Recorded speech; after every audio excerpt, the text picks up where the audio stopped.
One of the most important ideas that I've ever encountered came from something I read in Castaneda's very last book called The Active Side of Infinity. In The Power of Intention, I wrote an entire chapter on you and your role with infinity. What he said in here that made such a profound impact on me was that he said the problem with humanity, with what people in the Western world who are not living of the source, is that we are all in bodies that are going to die, but we act as if they're not. And I thought about that, I've contemplated that whole idea a long time, and he said, when you act as if you're in a body that is not going to die, you live on what he called the inactive side of infinity.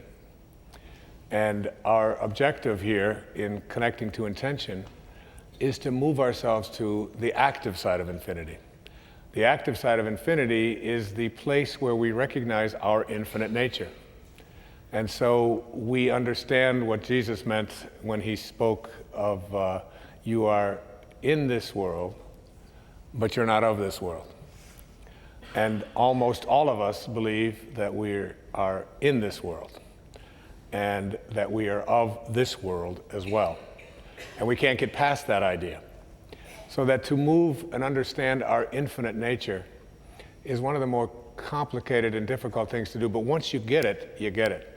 I remember when I was living out in Mount Clemens, Michigan, at the home of a beautiful lady who took in children who were in the same kinds of conditions that I was in and that my mom was in.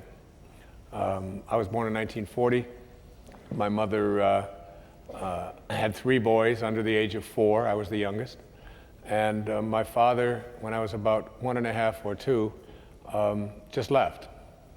And my mother divorced him, but he never, he had 3 boys, and he never made a phone call, ever in his entire life. Never made any attempt to contact or pay any support. And I used to always wonder about how could someone, and my mother was one of these really beautiful, divine souls. I mean, everybody, when I was she got us back together when I was 9 years old, 1949.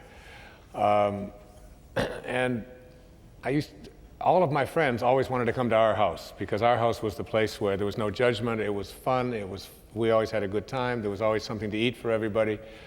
And particularly, it was a happy, exciting, beautiful place. And I always wondered about how could a man leave a woman with 3 boys under the age of 4 when he was perfectly capable of staying and working. There was a war going on at that time and so on. And he spent quite a few years of his life in prison. And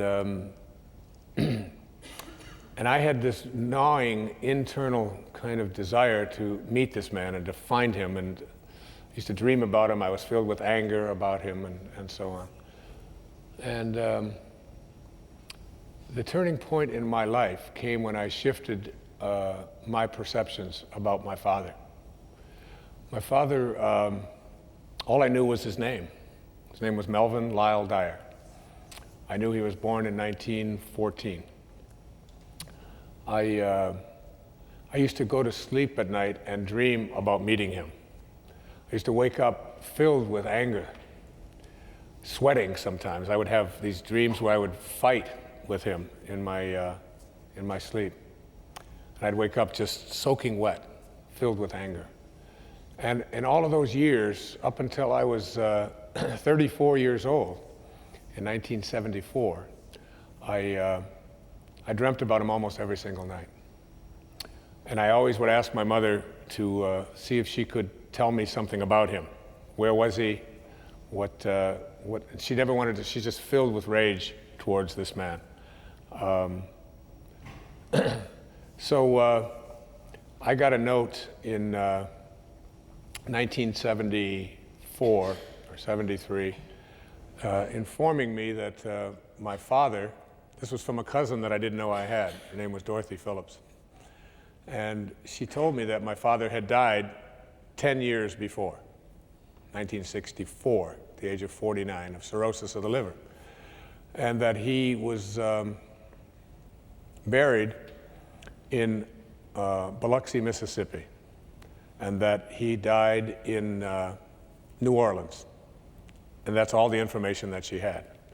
Well, my two brothers never wanted to hear a word about my father, I think partly because they remembered him. They were a year and 2 years older than me, and they didn't want any part of it. I had this sort of very innate kind of powerful inquisitiveness about who was this person. And more than anything, I wanted to know how could he do it? And did he acknowledge that he had 3 sons? Actually, I just wanted to know if he acknowledged that he had a son named Wayne. And I was teaching at that time. I was a professor at St. John's University in New York. I was teaching counseling psychology.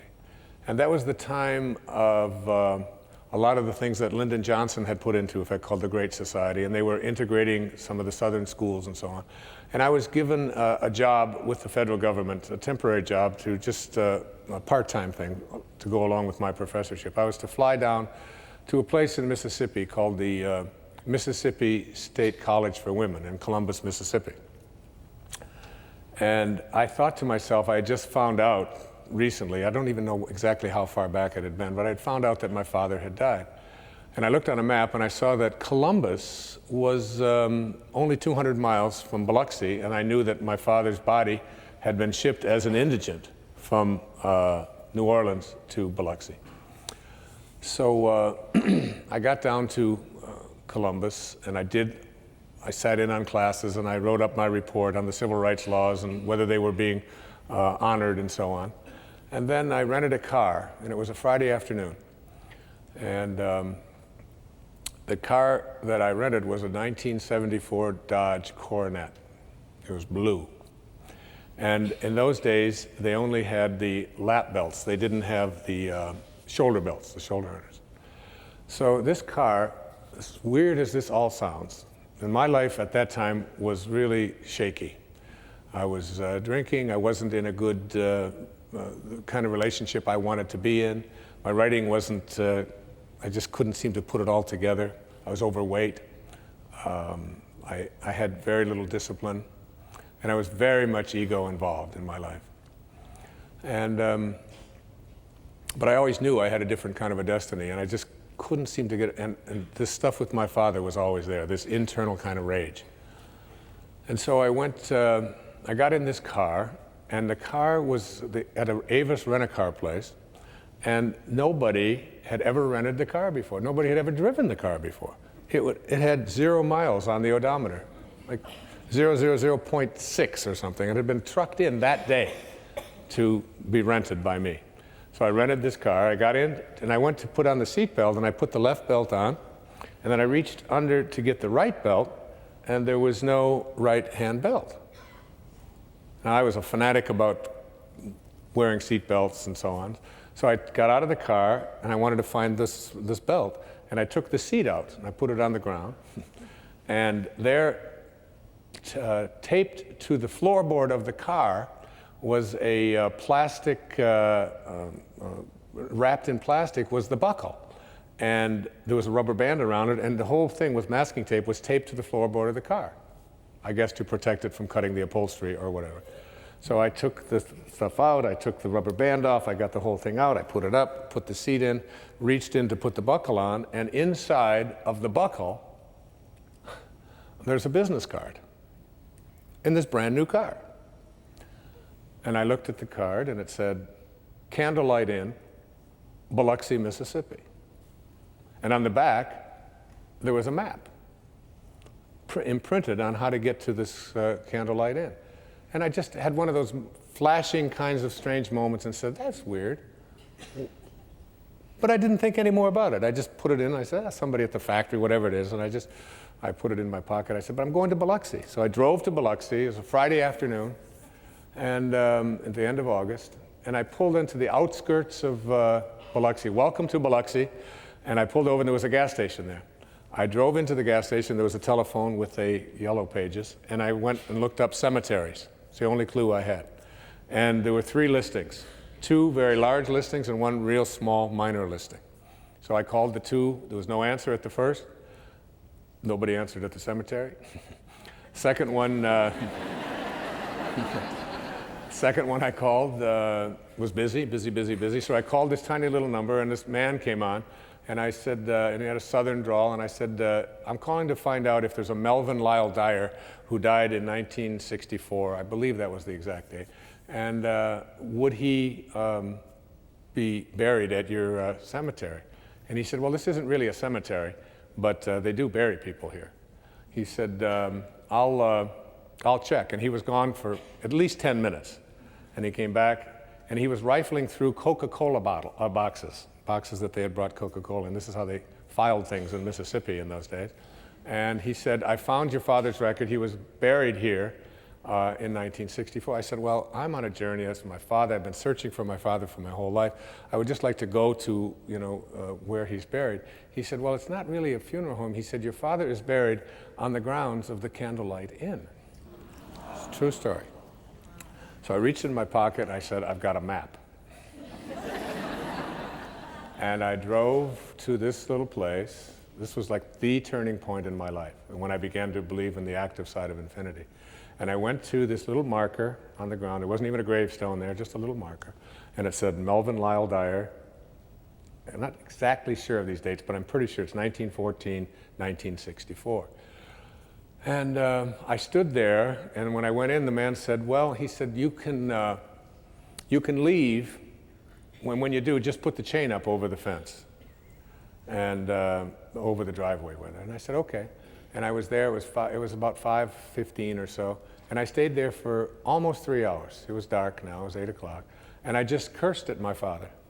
And I just stomped on the ground. And I just said, how could you have done this? And what was in your mind? And how could you just leave? And why didn't you ever call? And why? And it was like this tearful, very powerful turning point, peak experience in my life. And then something came over me. And I remember what Mark Twain said about forgiveness. He said, forgiveness is the fragrance that the violet sheds on the heel that has crushed it. And something came over me that had never come over me before, and I said to my father, I forgive you. I don't know why. I said, from this moment on, for the rest of my life, I will send you love. I will only see you in a loving light. And I put the chain up, I drove out, and I went home. I flew back up to New York, took a very brief sabbatical of about 2 weeks, and I went down to a place in Fort Lauderdale, Florida, called the Spindrift Motel. I checked in, and I wrote a book called Your Erroneous Zones. Today, there are 32 million copies of that book in 48 languages. And I wrote it in less than 2 weeks, beginning to end. When I left there, I started running. And I started a running streak shortly after that went for 22 years without missing a day, 8 miles every day. I quit drinking. I entered into a different kind of a relationship in my life. The children that I had been wanting to began to show up in my life. I changed my diet around. I stopped eating toxic foods and behaving in toxic ways. And everything that I have been able to create and accomplish in my life came about because of some mysterious way that a business card got put into a car that had never been driven and ended up in my shirt when I was going to the place where I was trying to find my father. I could never begin to explain all of that. It is all so mystically mysterious. But that act literally changed my life and turned my life around. And I can remember as a young boy living at 231 Town Hall Road at Mrs. Scarf's house. And she came out one afternoon and she handed my brother Dave a banana and she handed myself a banana, and we were sitting on the back porch, and she said, with tears strolling down her face, Mr. Scarf died this morning. And I, in my innocence, I was maybe 6 or 7, I said, when will he be back? And she said, never. And I remember peeling that banana and going up onto the bunk and lying there and trying to contemplate never. I don't know if you've ever done that, but going to sleep and dying for 1,000,000 years is not a big deal. But never, never, and that was when I began to see my infinite nature and began to live on that active side of infinity. Today, with what happened with my father, that act of forgiveness was the most important and powerful tool that really propelled me into the purpose that I'm here for and allowed me to intend this program and the book that I have written and all of the other things that have been accomplishments in my life, including my children, including everything that I hold to be dear, including my health, including my ability to speak without notes, including my voice. All of it came about because of that act of forgiveness and living my life from that moment on the active side of infinity. I no longer live in a body that I believe is not going to die. I know it will, but I also know that it's not me. I am totally, completely at peace with that I am not this body. I am an infinite being disguised as the man who's speaking to you now. God bless you. Thank you. Thank you.